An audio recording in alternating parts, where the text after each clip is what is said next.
لإبراهيم مكان البيت ألا تشرك بي شيئا وطهر بيتي للطائفين والقائمين والركع السجود وأذن في الناس بالحج يأتوك رجالا وعلى كل ضامر يأتين من كل فج عميق. اللهم لبيك لبيك اللهم لبيك لبيك لا شريك لك لبيك إن الحمد والنعمة لك والملك لا شريك لك لبيك اللهم لبيك لبيك اللهم لبيك لبيك لا شريك لك لبيك إن الحمد والنعمة لك والملك لا شريك لك لبيك اللهم لبيك لبيك اللهم لبيك لبيك لا شريك لك لبيك إن الحمد والنعمة لك والملك لا شريك لك لبيك اللهم لبيك لبيك اللهم لبيك لبيك لا شريك لك لبيك إن الحمد والنعمة لك والملك لا شريك لك. نصلي على رسوله الكريم. أعوذ بالله من الشيطان الرجيم. بسم الله الرحمن الرحيم. قل هو الله أحد الله الصمد لم يلد ولم يولد ولم يكن له كفوا أحد.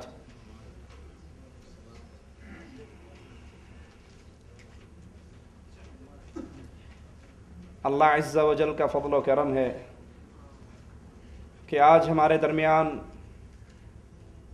میرے شیخ میرے استاد فضیلت الشیخ قاری عبدالحلیم حفظہ اللہ موجود ہیں، اور انشاءاللہ آج ان سے حج کا طریقہ کار رسول اللہ صلی اللہ علیہ وسلم کی سنت کے مطابق سنتے ہیں اور اللہ سے دعا کرتے ہیں اللہ ہمارے شیخ کی عمر میں، علم میں، زندگی میں برکت عطا فرمائے، ان اہل علم کا سایہ ہمارے سروں پہ دراز فرمائے، جب تک انہیں زندہ رکھے اپنے دین کی خدمت ان سے لیتا رہے، اور پھر اللہ عز و جل اپنے فضل و کرم سے ہم سب کو اپنی جنت میں اکٹھا فرمائے.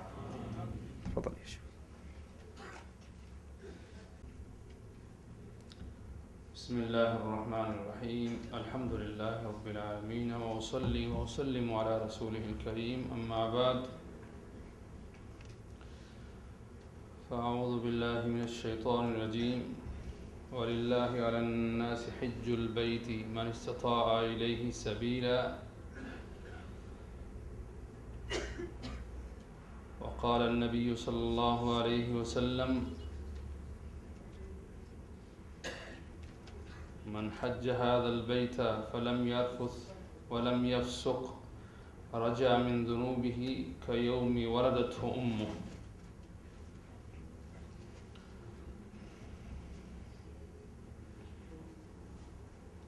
آج ہم اختصار کے ساتھ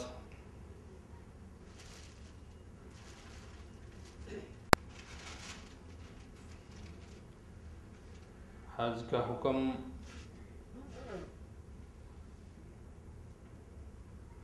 حج کی حکمت،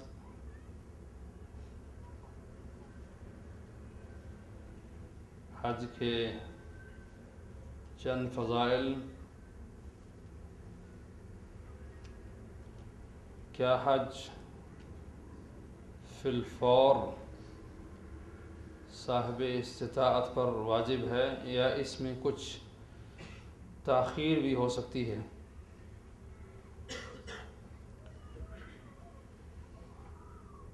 پھر اس کے بعد اگر کچھ وقت بچ گیا تو اس میں حج کا طریقہ اور حج کی اقسام اور حج کے چند مسائل جو ہے آپ کے سامنے بیان کریں گے. اللہ رب العالمین ہم سب کو اللہ کی شریعت پر عمل کرنے کی توفیق عطا فرمائے، کائنات کے امام محمد الرسول اللہ صلی اللہ علیہ وسلم کی سنت کی اتباع کرنے، اس کی دعوت دینے، اس کو سیکھنے کی توفیق عطا فرمائے۔ حج کا معنی ارادہ کرنا اور قصد کرنا ہوتا ہے، اور حج کا شرعی معنی یہ ہے کہ حج کے مہینوں میں ایک خاص عبادت کی ادائیگی کی غرض سے مکہ اور مکہ میں جو مشاعر ہیں ان کے درمیان جو اللہ اس کے رسول نے عبادت مقرر کی ہے، جس کا ایک خاص طریقہ ہے، خاص وقت ہے، جگہ بھی خاص ہے، اس کو حج کہتے ہیں۔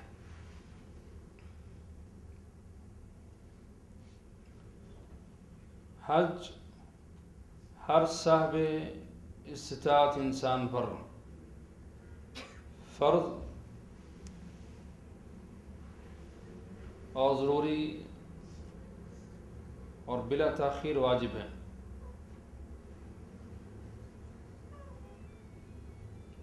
اور عمر میں، زندگی میں ایک ہی مرتبہ اللہ رب العالمین احکم الحاکمین نے اور اس کے رسول کائنات کے امام محمد الرسول اللہ صلی اللہ علیہ وسلم نے مسلمانوں کو اس عبادت کی ادائیگی کا مکلف بنایا ہے، جیسا کہ حدیث میں ہے الحج مرتن فمن زاد فہو تطوع۔ حج ایک ہی مرتبہ ہے، جو ایک سے زیادہ مرتبہ حج کرے گا وہ اس کی طرف سے نفلی ہوگا۔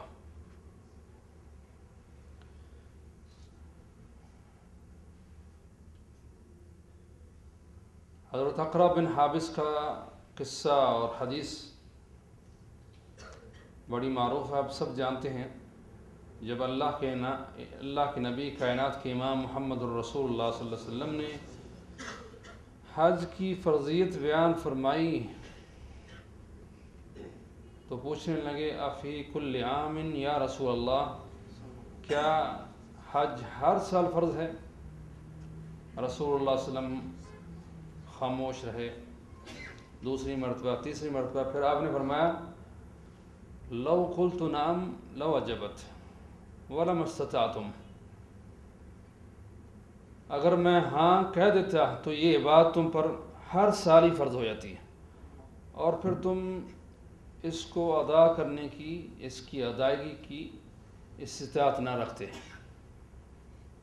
فرمایا میں جس بات پر خاموش ہوتا ہوں تم بھی اسی پر رک جایا کرو۔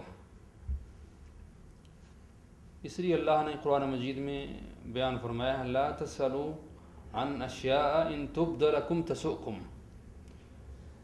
یہ قرآن مجید کی نزول کے وقت، جب تک قرآن مجید نازل ہو رہا ہو، اس کے بارے میں ہے کہ زیادہ سوال نہ کیا کرو، اگر ان کی حکمت یا ان کے احکام یا ان کے مسائل جو ہے بیان کیے گئے پھر تمہیں دشواری ہوگی، تمہارے لیے پریشانی ہوگی۔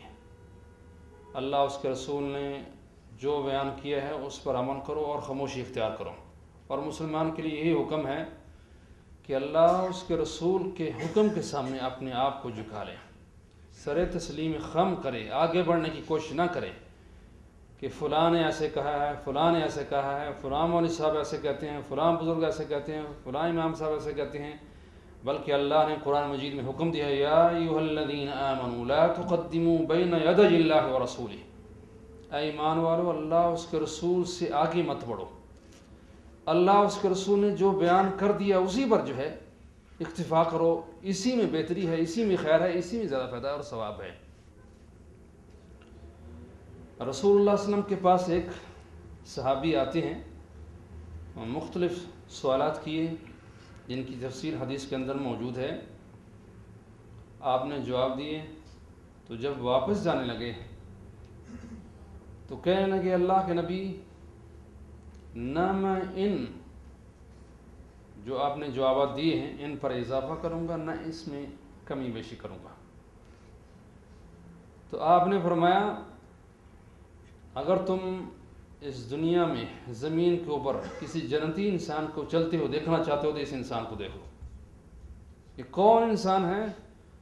جو اللہ کے نبی کائنات کے امام محمد الرسول اللہ علیہ وسلم کی سنت پر اپنے آپ کو باندھ لیتا ہے، آگے بڑھنے کی، اضافہ کرنے کی، کمی بیشی کرنے کی کوشش نہیں کرتا۔ مسلمان کی شان یہ ہے، مسلمان کے حکم یہ ہے کہ جہاں اللہ اس کے رسول کا حکم آیا وہاں اپنے آپ کو جھکا لے۔ اسی کو اسلام کہتے ہیں۔ اسلام استسلام سے ہے۔ استسلام کا معنی ہوتا ہے اپنے آپ کو اللہ اس کے رسول کے سامنے جھکا لینا۔ اس لیے حدیث میں مسلمان کی، مومن کی مثال نکیلے اونٹ کے ساتھ دی گئی ہے۔ المؤمن کالجمل الانف، مومن کی مثال نکیلے اونٹ کی ہے۔ اس کا مالک اس کو جس چیز کا حکم دیتا ہے اس کی اطاعت کرتا ہے، اس کی اتباع کرتا ہے، کھڑا کرتا ہے تو کھڑا ہوتا ہے، چلاتا ہے تو چلتا ہے، بیٹھاتا ہے تو بیٹھتا ہے۔ یہی مومن کی مثال ہے۔ تو کیا مطلب؟ جو سچا مسلمان ہے، جو ایماندار ہے، اس کی باغ ڈور اس کے ہاتھ میں نہیں ہے، اللہ اس کے رسول کے ہاتھ میں ہے۔ کیا مطلب؟ مطلب یہ ہے کہ وہ اپنی مرضی سے اپنی زندگی بسر نہیں کرے گا، بلکہ اللہ اس کے رسول سے رہنمائی لے کر زندگی بسر کرے گا۔ اس کو مسلمان کہتے ہیں۔ اور یہ بات سمجھنے والی بات ہے۔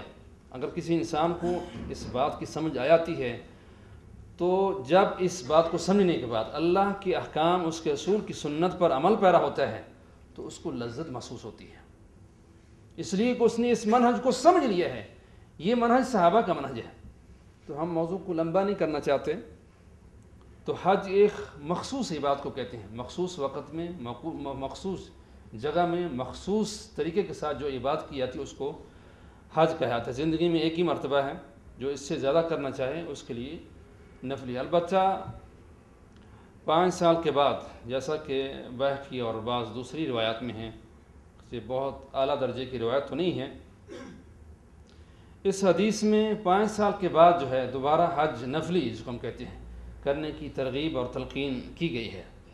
اس کے الفاظ یہ ہیں، حدیث قدسی اللہ رب العالمین فرماتے ہیں ان عبدا صححت له جسمه ووسعت علیہ فی المعیشہ یفد علیہ تمضی علیہ 5 سنوات لا یفد الی لمحروم۔ بندے کے جسم کو میں نے توانا کیا، تندرست بنایا ہے، اور اس کے رزق میں نے وسعت پیدا کی ہے، کشادگی پیدا کی ہے۔ 5 سال گزرتے ہیں میرے پاس نہیں آتا، لا محروم، یہ انسان جو ہے محروم ہے، یعنی میری رحمت سے محروم ہے۔ تو دوسری حدیث جو ہے جس میں اللہ کے رسول نے فرمایا تابعوا بین الحج والعمرہ، حج عمرہ ان کے درمیان مطابقت، یعنی ایک کیا تو اس کے بعد دوسرا کرنے کی کوشش کریں۔ تو اس سے بھی اس کا استحباب جو ہے وہ ثابت ہوتا ہے۔ تو اس کے بعد جو ہے فرضی حج کرنے کے بعد جب انسان کو استطاعت ہو تو اس کو حج کرنے کی کوشش کرنی چاہیے، یا جیسے اس حدیث میں ہے 5 سال کے بعد، ایسے کم و بیش جو ہے یہ بہت بڑی سعادت ہے۔ ہمیں یہ سعادت محسوس نہیں ہوتی۔ ان لوگوں سے پوچھیں جو دور دوسرے ملکوں میں بیٹھے جو ہیں، کتنے لوگوں کو ہم نے دیکھا وہ رو رو کر اللہ سے التجا کرتے ہیں، دعائیں کرتے ہیں اللہ ہمیں اپنے گھر کی زیادہ نصیب فرما۔ اور ہم کیسے بد نصیب ہیں، اور ہم میں سے کتنے ایسے بد نصیب ہیں جو جہاں کتنے سالوں سے پڑے ہوئے ہیں، اور بعض ایسے بد نصیب جو مکہ کے اندر ہیں 5 10 سال گزر چکے ہیں، حج نہیں کیا۔ اس قدر محرومی ہے اللہ کی ایسے بات سے۔ دیکھیں صحابہ کس قدر جو ہے اللہ کے گھر کی طرف آنے کا شوق رکھتے تھے۔ حضرت عبداللہ بن عمر کے بارے میں دیکھیں کتنے انہوں نے عمرے کیے ہیں، کتنے حج کیے ہیں، غالباً 60 حج کیے ہیں، عمرے تو یعنی لاتعداد کیے ہیں، سینکڑوں کے اعتبار سے۔ تو مسلمان جو ہوتا ہے اس کا دل جو ہے اللہ کے اس گھر کے ساتھ معلق ہوتا ہے۔ یہ سب سے بڑا گھر مسلمانوں کا قبلہ ہے۔ عام جو مسجد ہوتی ہے اس میں بھی مسلمان کا دل معلق ہوتا ہے۔